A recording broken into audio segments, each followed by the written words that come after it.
So my name is Alice Ryan, and I'm Head of Insight and Public Engagement here at the Arts Council. On behalf of myself and my colleague Toby Dennett and all the team here at the Arts Council, I'm thrilled to welcome you to the call today. Shortly, I'll hand over to John O'Mahony from IPSOS B&A, who'll bring us through this year's findings. But first, I'll just say a quick few words about the research itself. Arts Insight is an annual survey that has been happening since 2018. The survey asked 1,000 Irish adults about their behaviour and attitudes relating to the arts and culture in Ireland. The results of the survey they're used to drive evidence-based decision making across the Arts Council and to support the development of capacity across the sector. The survey generates a huge amount of data, and John has done a fantastic job of distilling the key findings into an hour-long session.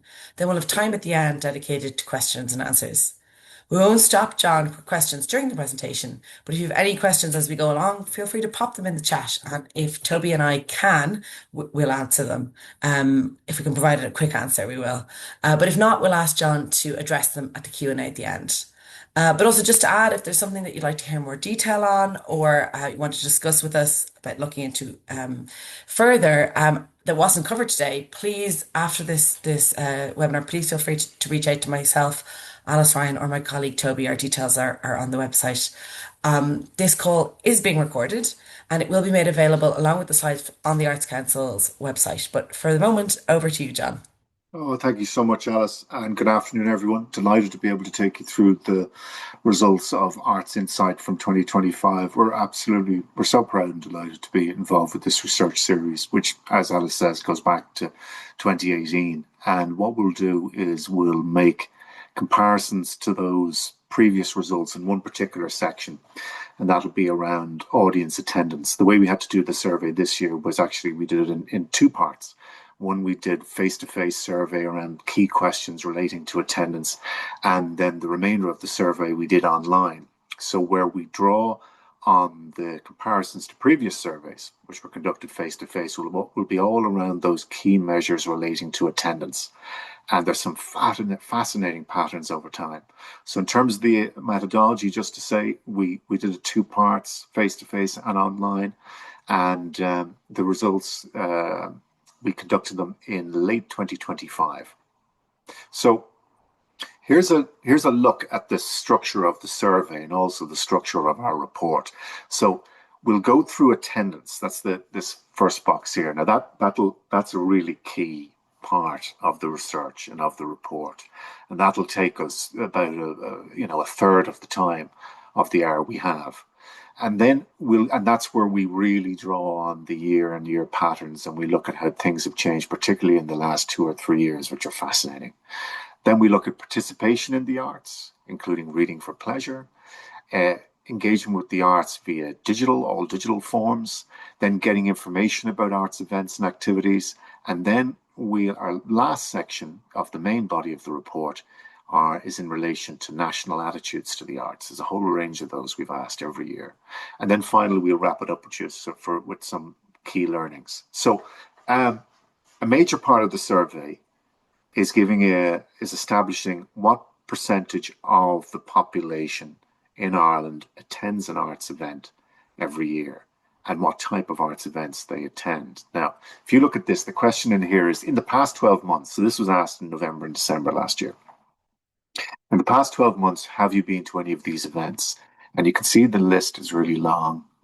It starts here, and this is in rank order. It starts with films, that's street arts, rock or popular music, art exhibitions, all the way down to world music and ballet. And then there are some aggregated measures we look at. So for instance, what this is, the any figures, that's saying that 72% of Irish adults, so nearly 3 in 4, attended at least one of these art forms, at least one of them. And then we've got two others, aggregated measures. One is any music, so that could be anything from rock or pop to country music to world music. And then the top one, these are any core arts activities events. These are traditionally the events that are supported by the Arts Council. There's only a few that are excluded, including, let's say, films at a cinema or another venue. Now, I know you're looking through that probably for the art form that you represent or are most associated with. And I'll give you an idea of what that means in terms of population estimate. But there are a couple of things here. Um, there's your average. These were the results from last year, and these then are the average for over a longer period of time. And this is, you know, the average from right when we started the research series. And you can see here that the scale of the different art forms, like cinema, is the dominant one. 46% of all adults went to the movies at least once last year. Um, and the big one for us is that outside of movies, 55% of adults attended one of the events traditionally supported by the Arts Council. And that includes everything bar films, musical, stand-up comedy, country music, rock or popular music. And the other thing in here is the year-on-year trend. And it's been an interesting year. There's a two-speed part to the economy in relation to arts attendance. The big one is that cinema is down by a chunk. It has a 10% increase or 10% decrease in attendance from 2024 to 2025. And that's very important, and we'll come back to that. But the big figures I want you to concentrate on are that 72% attended any of these events and 55% attended a core arts activities events. Now, those percentages might look a little small. Yeah, and you'd wonder, well, what does that actually mean in terms of population estimate? Well, because this survey is strictly quota controlled to be nationally representative, we can actually say what the population estimates are. So we'll do that now in this chart. So all those numbers are exactly what I showed you in the previous chart, but here's the population estimate. And if we go right down to the bottom, we can see that those 72% of people who attended any event, that's over 3 million people. And for a core arts activity event, that 55% is 2.3, 2.4 million people.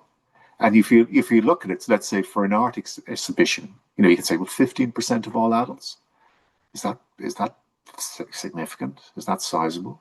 Well, if you go all the way across, it's actually 642,000 people attended an art exhibition in the past 12 months. So even sort of modest percentages here can equate to really large numbers of people in terms of population estimates. Now, just a bit of analysis on these figures. Here's the thing. These are the two figures I really wanted you to keep an eye on for this year. This is 72% of Irish adults attended an arts event, anything, including the movies, and 55% attended a core arts activity event. Now, you can see here that there's a drop, 11% decrease from 2024 to 2025. And for core arts activity events, there's also a drop, but it's more modest. It goes from 59 to 55. But what has actually happened is there's this year, rather than thinking of it as a decline, it's more like stabilization. Because if you move away from 2024 figures and move over to what the respective figures were in 2023 and 2022, you see a very, very stable pattern. 72% of people attended an arts event in 2022, same incidence in 2023. Here it is again in 2025. It's remarkable that it's so consistent. This is the exception. 2024 was the exception. And we're going to go into a couple of comments on why that was. But also something else is happening. You've had this 11% drop in attendance at any arts events, but look at the drop in core arts events. It's more modest. It's only a 4% drop. And actually, whereas attendance at all arts events goes back to what it was in 2023, you can see that attendance at the core arts events, which are perhaps the events I suspect you're more interested in, are still up on where they were in 2023. It's 51% then. It's 55% now. Anyway, what happened here in 2024 was sort of an attendance anomaly. So we've seen that the figures for this year have really are quite stable, really, when you look at it back at 2023 and 2022. So what we had, and that's probably, do you remember when we were in COVID and we were talking about, I wonder what the new normal will look like? And in statistical terms, in relation to arts attendance, it's 72%. That's what equates to 72% of Irish adults would attend at least one arts event in the 12-month period. But the anomaly there was 2024, because then it was 83%. And what it suggests is that for that year, there was this exceptional one-off spike. Wasn't it creating a new norm that was sustainable? And there was this unique combination of factors that defined the 2024 cultural landscape. So there was a backlog of major events and peak demand. So it likely represented the high watermark of that pent-up demand following the pandemic. Remember how often that was mentioned in the media at the time, just before the pandemic finished and just afterwards. And this was amplified then by a uniquely dense calendar of large-scale events. Probably the standout one was Taylor Swift and her concerts in Dublin. And that created this perfect storm for attendance, because what we find, it's sort of, arts attendance is sort of contagious, if you like. In as much as people start going to, a couple more events, or if they hear their friends are all talking about going to events, then they become more motivated to attend themselves. There's also a flip side, though, in terms of the retreat back from the 2024 high, and that's what's happening in cinema. The 10% drop in cinema attendance that we have in this survey, that hasn't happened in isolation. And we're very thankful to Alice and Toby for establishing this. There's this broader European trend. And if you get the European figures, there's a 5.5% fall in cinema admissions across Europe. In Ireland, total box office revenue is down 7%, with ticket sales down 9.5%. So what we're picking up in the survey is validated elsewhere. So what we had in 2024 was this perfect positive storm. And then the subsequent return to 72% probably indicates the more normal standard level for the market. Now, there's one final thing to mention, though. What we'll mention in this survey is that there are wider economic pressures which have taken hold, and we can't discount the prospect of a further decline. But we'll get into those pressures in a moment. Now, there's lots of figures here, but I just want you to focus on a couple. This is the decline we've talked about from 2024 to 2025. This 11% drop from 83 to 72. Now, that's people, the percentage of people who attended. But then we can also put in attendances, because we also ask them the frequency with which they attend. Now, the key thing here is that we've created an index that gives us an indication of what the decline in actual attendances was. This is an 11% drop in the people, but this is sort of like attendances or ticket sales. And what it shows here is that there was actually a 17% drop in ticket sales between 2024 and 2025. That's for all events. Now, if we look at the same figure for core arts activity events, there's not a 17% drop. There's only a 6% drop. So what this shows is that the core arts sector has retained 94% of its peak volume of attendances. And this demonstrates that the core arts sector has been much stronger, much more resilient, and has had a much smaller drop-off compared to the wider arts market, which fell by 17%. We can also look at here as a line graph. It should give you an indication. Just as we go through 22 and 23 and 24, you can see they were very much moving in parallel.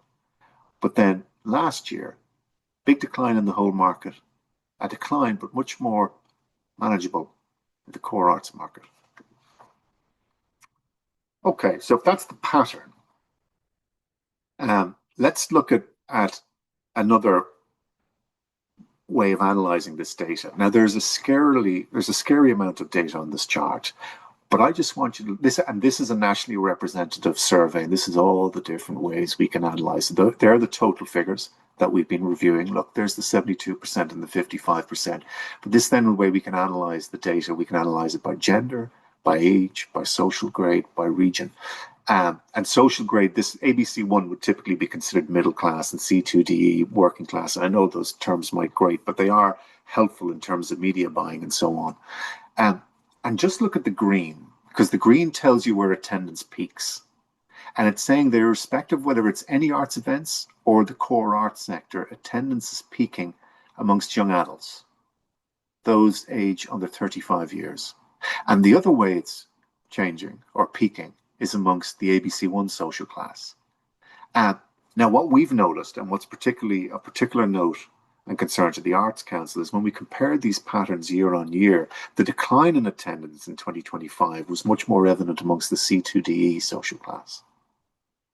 And also that there was a decline evident amongst older audiences. So great that they're stronger here, but on the other side, we have a potential developing weakness in attendance amongst those age 50 plus, and also a widening gap between the social grades of ABC1 and C2DE, which is something we'd love to see being addressed. Now, there's one other way we look at the profile of attendance. And if you've attended one of these presentations in the past, you may remember that we do a review by segments. And the way it is that we segment the population on the basis of how many arts events they attend or how many art forms they attend. And we refer to them with different titles. So an enthusiast will attend at least 5 different art forms over a 12-month period. So might go to a play, might go to the opera, might go to a comedy gig, might go to an art exhibition, might go to the ballet. But it go to at least 5. And then there are regulars who will attend at least 3 or 4, and occasionals who will attend 1 or 2. So they may go to the movies and they may go to an art exhibition, something like that. And if we look at this, see, here are the patterns over time. Here are the occasionals, here are the regulars, here's the enthusiasts. And there's 28% of the population don't attend anything. Of course, that's, we've talked about 72% who do. So if you take 72 from 100, you get 28% of people who don't. And there's also 8% of the population who just go to movies, just go to the films. But there's some indication of a positive trend or deepening engagement amongst art goers, that there's a proportion of the occasionals in 2024s who've become regulars, which is positive. However, there's a key group here is the enthusiasts. This group of people who attend at least 5 different art forms. And now there's 17% of the population. So not very large. Although admittedly, when you go back to the population estimates, they're still above, 600, 700,000 people.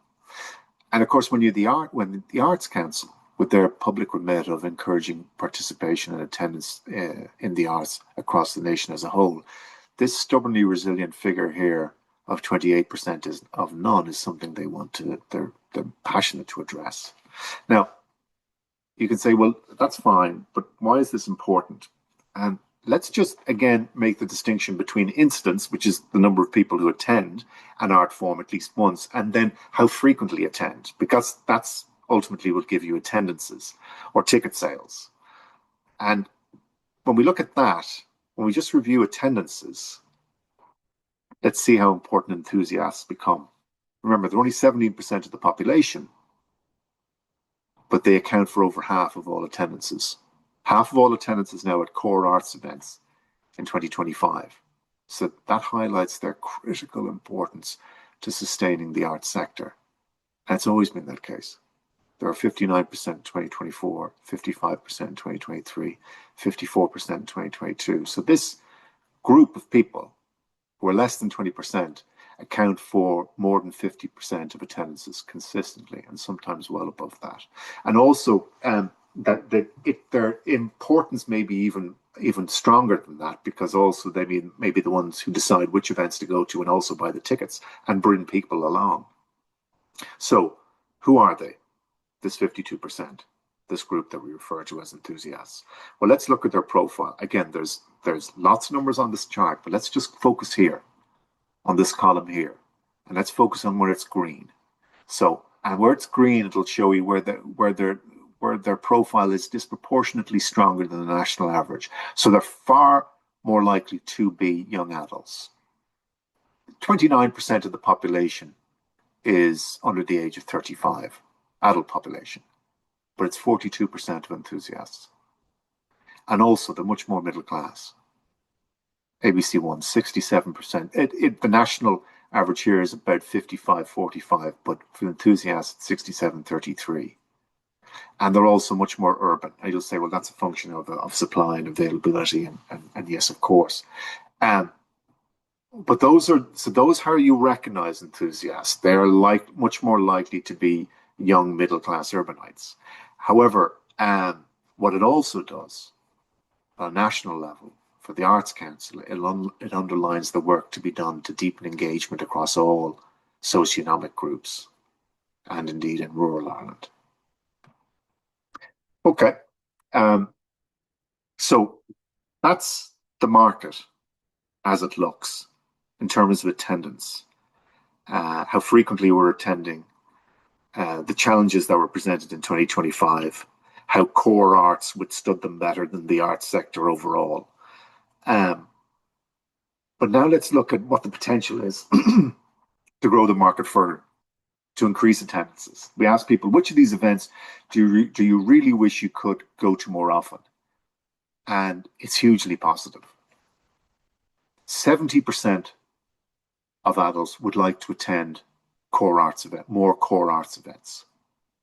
So many there's such a high proportion of the population, such a strong latent demand for greater arts engagement. Over 2/3 of adults wishing they could attend core arts events more often. And that obviously indicates a significant opportunity for the sector to convert that demand into actual attendances. So what's stopping us to attend these events? So we asked those who said that they wanted to attend what are some of the reasons for them not attending these events as often as they would like. And there's some big issues here. It's costs. About 60% of people saying it costs too much. Now, that was before the fuel and the fuel crisis, global fuel crisis, but which Ireland is particularly exposed to. That was before this. And every indication we have and broader research that we do is that those cost pressures aren't getting lighter, they're getting stronger. This is what it was in November and December. And then after that, it was time constraints. Difficult to find the time, limited choice or availability where I live, it's too far to travel. It would be hard to get this. So a lot of logistical issues here. But when it comes down to it, what the dominant one is it costs too much. And that is also stronger amongst women than men. And I call the patterns we've seen in relation to attendance at core arts events is that it is almost invariably a higher incidence of women attending than men. But what we've got here is that these cost pressures, they really align with the wider economic context. And it's another reason that it helps to explain the normalization of attendance levels from the 2024 peak as financial pressures really influenced discretionary spending. So when we talked about the drop from 2024 to 2025, we talked about, well, 2024 was an exceptional year, particularly dense calendar of events, pent-up demand. But there was another thing in 2025 that these cost pressures that people are feeling more and more, and are now those cost pressures are even heightened further in Q1 this year. As a final chart in this section, we're going to look at how people evaluate their experience, their most recent experience at an arts event. And we asked them this on 10-point scales. So we said, how would you rate the quality of the performance exhibition? And they give a mark at a 10. And the way it is that if they give a score of 9 or 10, they've had a ball, they've loved it. If they give a score of 7 or 8, they really had a good time, but there was something that could have been improved. And if they give a score of 1 to 6, and you might say, well, why is it so broad? But it's just the way it works when people are answering 10-point scale questions. If they give a score between 1 to 6, there was a problem. And it really depends on the personality of the person. The same problem might cause one person to give you a 1 and another person to give you a 6, but there's a problem.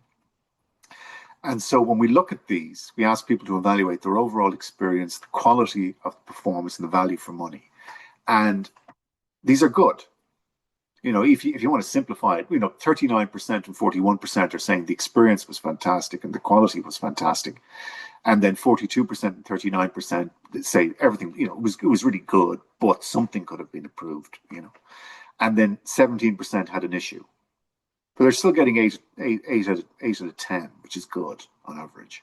You want that figure to be less than 17%. You don't want it, the higher it goes beyond 10%, the more there are issues there. But then we have value for money. And for that 1 to 6 score, what you definitely don't want it to be is over 20%.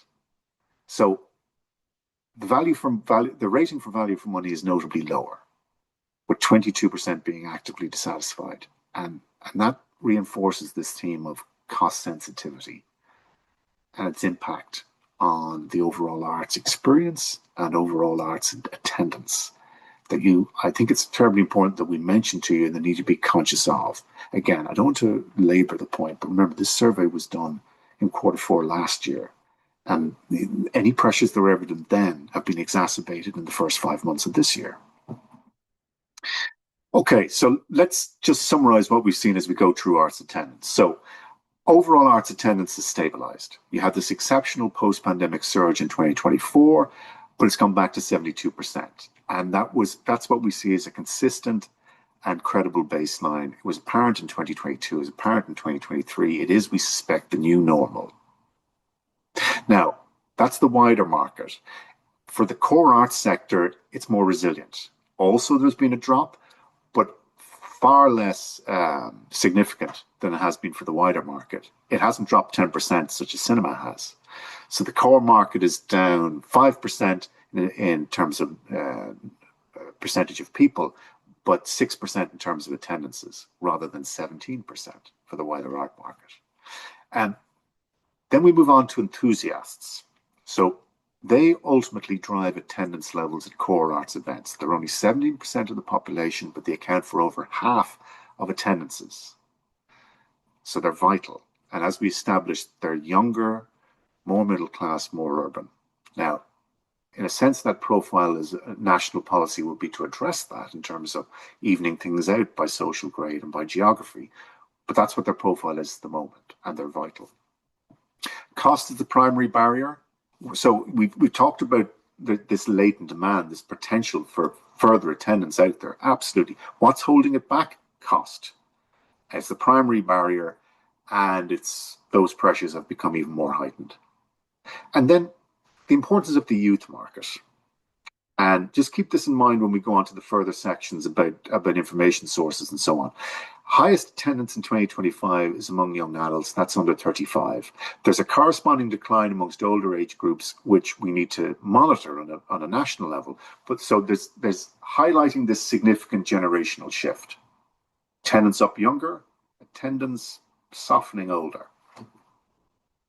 Okay, so that's the biggest section we have, and I know it's 2:30 now, so we're going to go through the rest of the survey. There's a whole series of fascinating insights, but we did want to spend extra time going through those attendance figures because they're multifaceted and there's a complex story to tell there about how many people are going and who these people are and how it's different year on year. Okay, so that was attendance. How about participation? And from now on, we're focusing exclusively on the online survey. So I'll be drawing less on year-on-year comparisons and focusing more on the absolute results within 2025 as a whole. So in the online sample, in the past 12 months, have you taken part in any of the following activities? That's a fascinating result.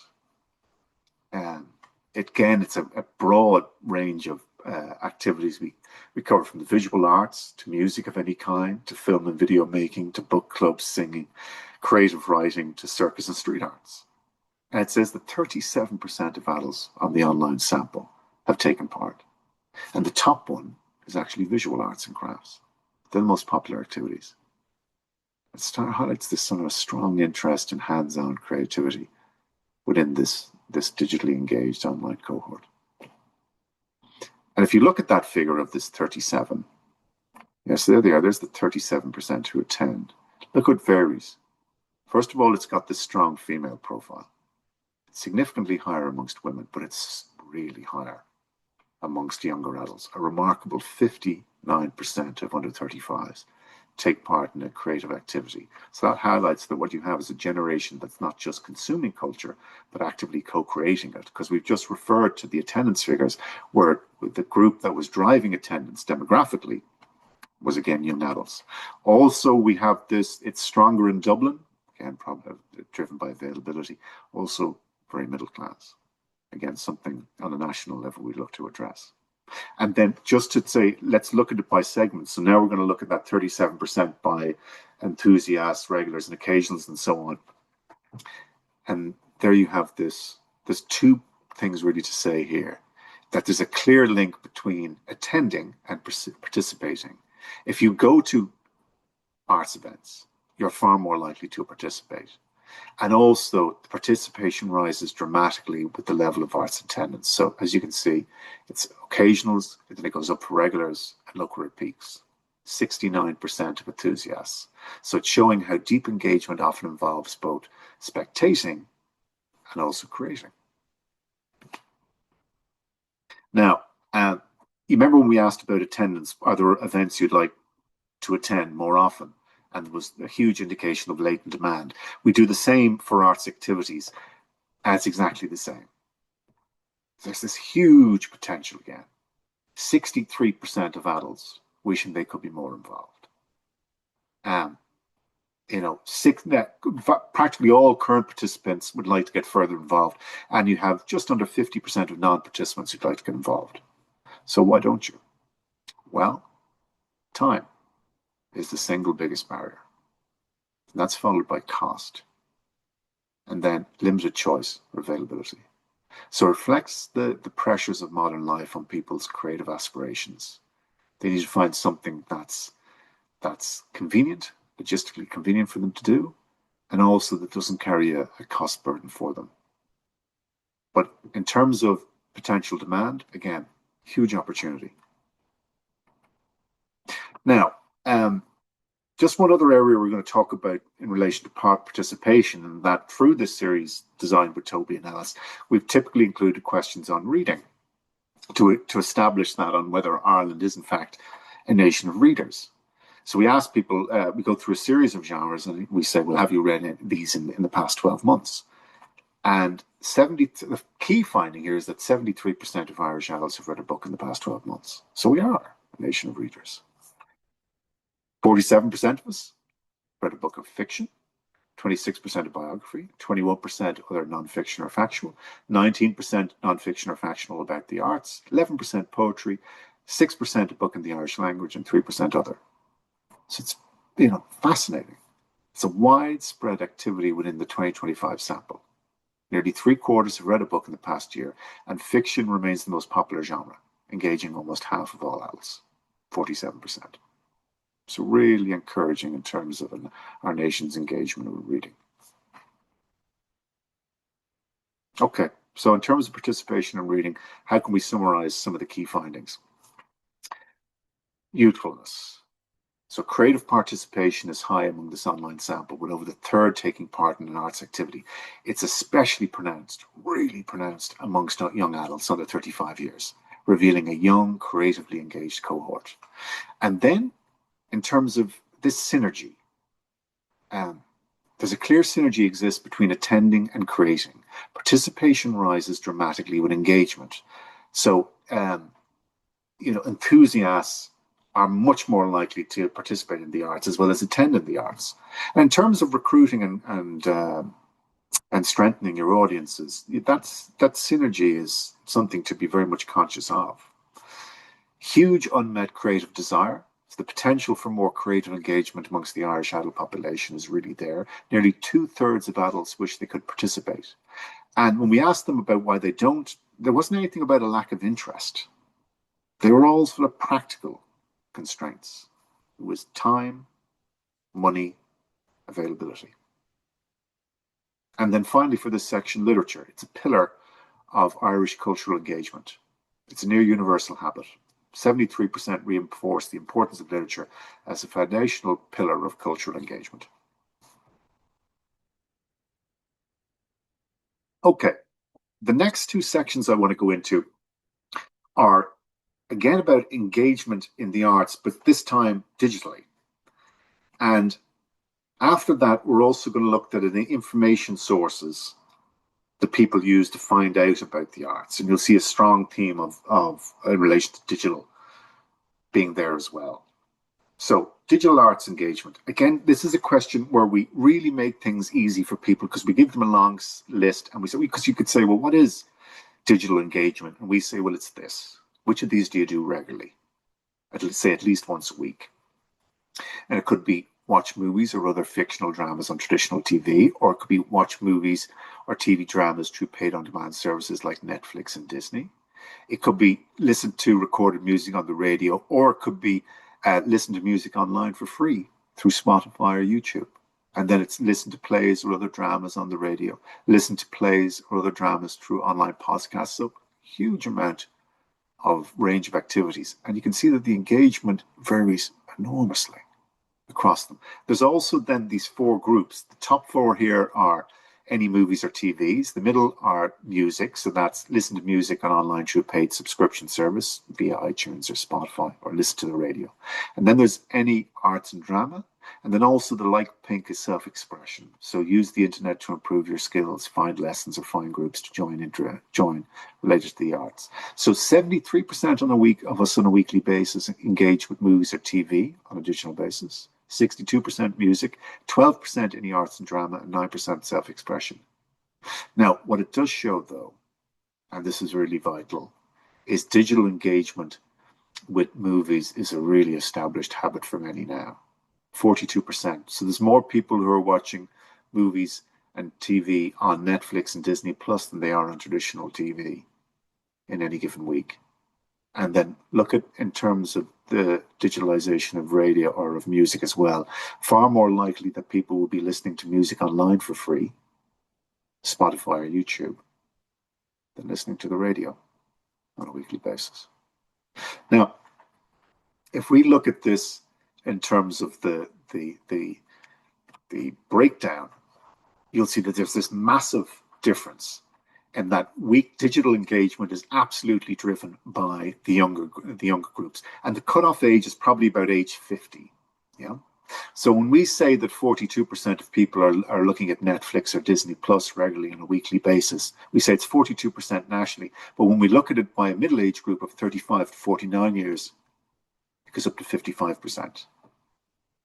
And when we say that looking at listening to music through paid subscription services, either iTunes or Spotify, so paying to use Spotify, that's 21%, but it goes up to 27% for 25 to 34 years. So digital arts engagement has this split under and over 50. And we're also going to see that applied now in relation to the information sources people use when they're looking for information about the arts. So again, we wanted to help people, facilitate them talk about what sources they use for finding out more about the arts. So we give them this long list. And you can see it's really varied. Right at the start, it says television. So 33% of people say they usually find out about the arts events and activities they are interested in via the TV. 33% say via online, social media, Facebook and Instagram. So social media is now as important as TV. Word of mouth is just a fraction behind. Websites is 26%, then national radio is 22%, local radio is 20%, newspapers 15%, national 14%, local. So if we, again, start to simplify this when we're reviewing it, if we aggregate some of the categories, so they really are TV, radio, newspaper, online. So 39% of us find out about the arts events we want to attend via the TV. Very similar via radio. Any newspaper, local or national, goes down to 27%, and online, it's 54%. So again, it was an online survey, so there are more digitally engaged sample, but online sources are the primary way people find out about the arts. However, traditional sources of information like TV and radio still play a significant role. So what you're looking at here is a multi-channel information strategy you require if you have a sort of an audience that spans every demographic group. But there's a catch here, and it relates to age when we review this by age.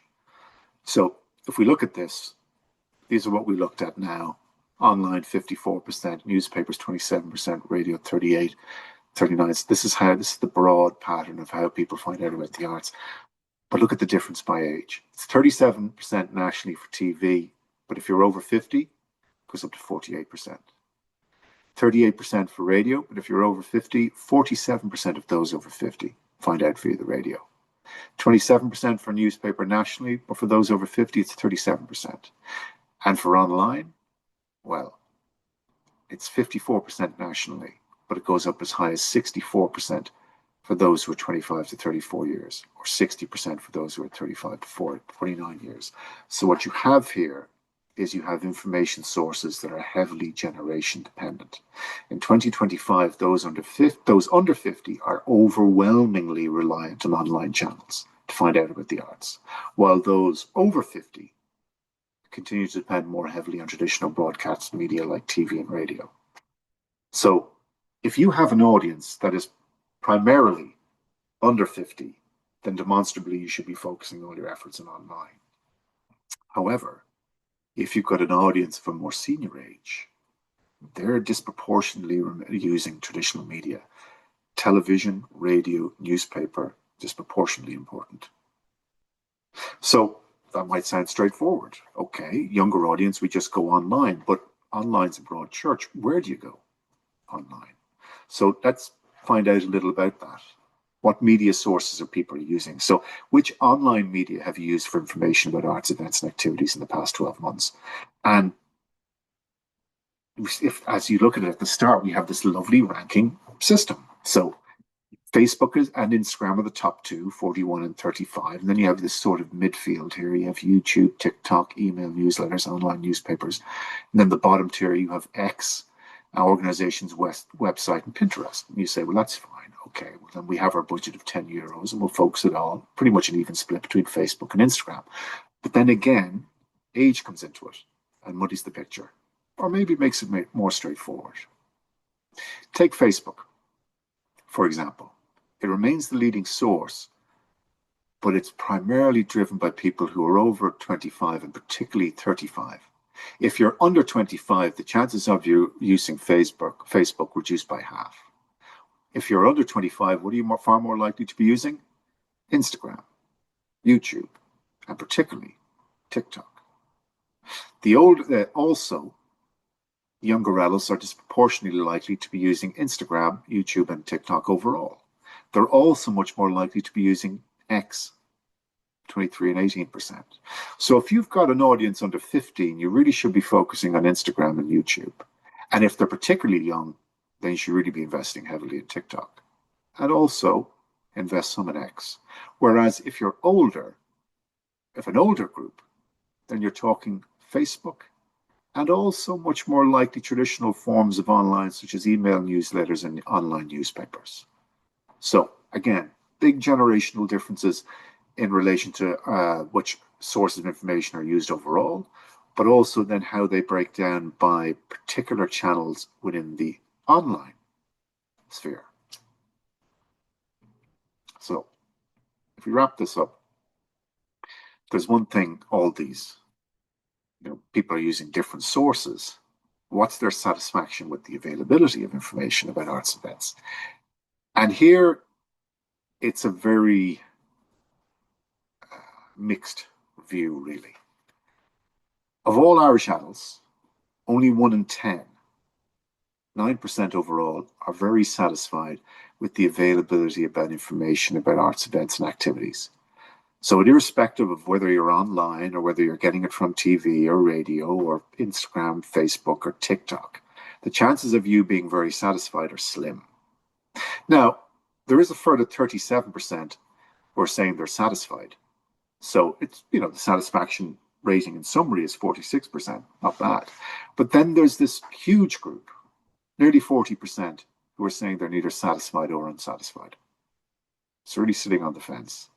And this is not where you want to be if you want to be energizing people to actually attend events. And then you have 10% of people who are dissatisfied. So The overall review of the public sense of the information available is modestly positive at best. And that's probably a function of the fact that it's scattered in so many places, which is very understandable and very challenging. Now, if we look at where that 46% spikes, it spikes younger. Yeah. So those who are looking for information online are more likely to be happy, 25 to 34 years, but it also spikes amongst regulars and enthusiasts. Now, these are your more passionate attendees. These are the people who are going to be more actively seeking information, who are probably more practiced in finding the information they want about the arts events. So it suggests to us that those who actively seek information, regulars and enthusiasts, are much more likely to be content with what they find. But those who are more passive are much more likely to be in this neutral group. Now, to summarize that, digital engagement and information. Big brands when I were growing up were RTE and BBC. Now they're Netflix and YouTube. Digital engagement is dominated now by big mainstream on-demand entertainment brands. Paid services like Netflix and free music platforms like YouTube are weekly habits for a huge proportion of the population. And the younger you are, the more they dominate your media landscape. And so you have this information generational divide. And it's in two parts.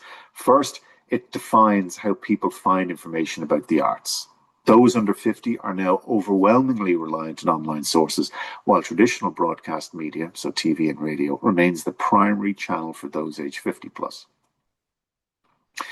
And that generational divide informs the social media landscape as well, because it's terribly fragmented by age. While Facebook is a key source, it's predominantly for those who are 35 and older. Instagram is vital for under 35s, and TikTok has become a dominant information channel for 16 to 24s. And I think we can also say, in terms of the information that people are receiving, only seekers are satisfied. Because when we look at it, it's the satisfaction with the information available is quite mixed, and the most engaged audience, enthusiasts, are also the most satisfied, suggesting that the better you are in actively seeking, or the more frequently you actively seek information, the more happy you are with the results. Okay. Last section now for the body of research, and that's on what Irish people feel about the arts, or attitudes to the arts. And we really go into this in detail with the sample, and we have this lovely selection of statements, attitudinal statements we use. They're across 7 different categories, from cultural value and diversity and quality to economic value, social value, personal well-being, and arts transaction. So for each of these, we present them to this sample, and we say, to what extent do you agree or disagree with these? So it could be that art education in schools, e.g. dance, drama, and music, is as important as science education. Or to what extent do you agree that Ireland is a creative nation, or that there are equal opportunities for everyone living in Ireland to attend and participate in the arts? And then what we do is we show them to you, just like this. This gives you an indication of the vast wealth of data and responses that we're dealing with. And so what I'd like you to do is just, though, focus, because these are ranked, which of all those attitudinal statements are the one that the nation agrees with the most? And there are 6. And the top one is that Ireland is a creative nation. And then the second is that art education in schools is as important as science education. And then third, overall, amongst all these statements, is that the arts play an important and valuable role in Irish society. And then the arts in Ireland should receive public funding, and then as much importance should be given to providing arts amenities as is given to providing sports amenities. And then finally, Ireland's reputation for the arts help brings visitors and tourists to Ireland. If you take all those together, you have this powerful and widespread belief in the intrinsic value of the arts. That's what these top 6 statements are saying. There's an overwhelming majority agree that Ireland is a creative nation, that arts play a valuable role in society, and that they should receive public funding. That is a given from what we look like, the national view. That's thematically what that response is saying. There's also something else, though, if we look at this list. I know it's a long list, and I won't go through everything in detail, but there's another chart I want to show you on it. And just to point out two things. That the tension that emerges. It's related to two statements. This is just now ranking, to simplify things, the percentage of people who strongly agree with the statements. 22% of us say, I cannot afford to attend as many arts events as I might wish. So there's another indication of that cost pressure. But also look down here, only 12% of us say the arts, strongly agree, the arts play a significant part in my life. So while all these statements up here say that the public value of the arts is really strong, you have this tension. First, personal financial barriers are a major concern. So 22% saying I cannot afford to attend. And that figure is also far higher than this. Only 22% say I cannot afford to attend versus 12% who say the arts play a significant part in my life. So public endorsement, private reservations. And finally, in terms of attitudes, there's this importance that is placed in relation to art. This public value of art is also evident in who we select as being a key audience for the arts, and who we want to see engage and participate more. So these four statements here, agreement about connections between your family and the arts. I would like my children to take a strong interest in the arts. Others in my family take a strong interest in the arts. Many of my friends do, and my parents took a strong interest in the arts. Just focus on this one. 55% of us agree that I would like my children to take a strong interest in the arts, and 1 in 5 of us agree with that strongly. So there's this strong forward-looking desire to pass on love for the arts. 55% agreeing that they would like their children to take a strong interest. And look how strong it is in proportion to this aspiration here is significantly higher than the level of arts interest people recall from their own parents. It's only 28%. So this is really powerful. And it's entirely consistent with what you saw last on the previous slide about the public interest, the public value of the arts. We're particularly focused on our parents. And this is our children. This is coming from parents and prospective parents. Okay, so to summarize that in terms of national attitudes, there are really 3 key points. The first is this social appreciation of the arts that's really important. There's this powerful and near universal belief in the public value of the arts. The vast majority of adults agree that the arts are vital to Ireland's identity and creative reputation, and that they deserve public funding. But then there's this tension, and it's the tension between the social appreciation and the gap with individual reality. The strong agreement that I cannot afford to attend is significantly higher than agreement that the arts play a significant part in my life, highlighting a gap between societal appreciation and then individual reality. And then, again, related to the social appreciation of the arts, there's this desire to foster the next generation of arts lovers. A majority of us, 55%, want their children to take a strong interest in the arts, an aspiration that far outstrips their own recalled upbringing. Okay, so that's the main body of the report, and we appreciate there's a lot in there, and I hope it was accessible and interesting. But what we want to do now is just take a few minutes to give you a summary of what we feel are the key overall points that we'd like to remind you of. So I'll go through them slide by slide. There's got to be 8 points in total, and here are the first 4, and I'll go through them in sequence. There's this 2-speed arts economy. Going all the way back now to the first section, when we looked at arts attendance. In 2025, what happened was, while the wider entertainment market has fallen back to its post-pandemic baseline after the 2024 surge, the core arts sector proved much more resilient. Remember, there was this 17% drop in attendances from 2024 to 25 in the wider arts market, but it was only a 6% drop for the core arts activity, demonstrating the enduring value and appeal of the art forms the Arts Council supports, even in a challenging climate. And then who's driving the continued engagement with the arts? it's young adults. They're the key driving force. 90% of those under 35 years attended an arts event in 2025, and 59% participated in a creative activity. And the key challenge for the sector, we would suggest, is how to harness this powerful wave of youth engagement and ensure it is sustained for the long term, that you hang on to it as they grow up, or they grow a little older. Now, the elephant in the room is the cost of living crisis, and it's now the dominant headwind that the sector as a whole faces into. It explains the market's normalization. Cost is the single biggest barrier preventing people from attending more. And satisfaction with value for money is under pressure. Do you remember that chart where 22% of people give a score of 1 to 6 for the value of money of their last event they attended? So the strategic challenge for the sector now has fundamentally shifted from moving from a post-COVID recovery to proving value and maintaining accessibility in an area of sustained financial pressure on households. That's the big challenge now. Powerful societal appreciation, but lower personal connection. There's this a powerful, widespread belief in the cultural benefit of the arts. However, there's a clear disconnect between the societal appreciation and people's personal connection to the term the arts. The challenge is to recognize and champion the everyday role the arts play in people's lives, closing the gap between what people do and how they feel about the arts. So we have this tension between the national importance we associate the arts and the importance we give it ourselves, or we feel we give it ourselves, it has in our own lives. And then as a second set, there are other things we need to reflect on.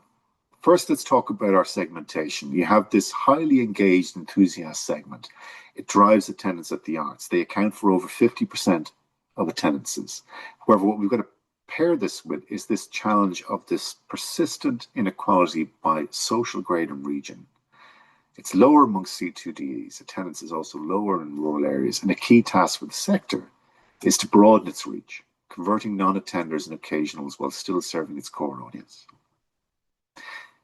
And then we talked about latent demand. We talked about in relation to attendance, but also participation. So beyond formal attendance, there is a huge unmet desire for personal creativity. Nearly 2/3 of us wish we could participate more in the arts. The primary barriers are not a lack of interest. They're all practical: cost, time, availability. And this signals a major opportunity for the sector to develop and promote accessible, low barrier, local opportunities for creative participation. And then generational divide in relation to communications. I have to suggest to you that a one-size-fits-all communication strategy is no longer viable. The channels for reaching audiences are increasingly fragmented by age. Those aged 50 plus remain anchored in traditional broadcast media, TV and radio. For audiences under 50, the landscape is entirely online, where platforms like TikTok now a dominant information source for 16 to 24s. And then finally, just note on reading, as a reading for pleasure as a near universal habit. Nearly 3/4 of the population read a book in the past year. Reading remains an absolutely foundational pillar of cultural engagement in Ireland. This near universal habit represents a powerful and established gateway to wider arts and cultural participation. So there we have it. Those are the key learnings for Arts Insight 2025.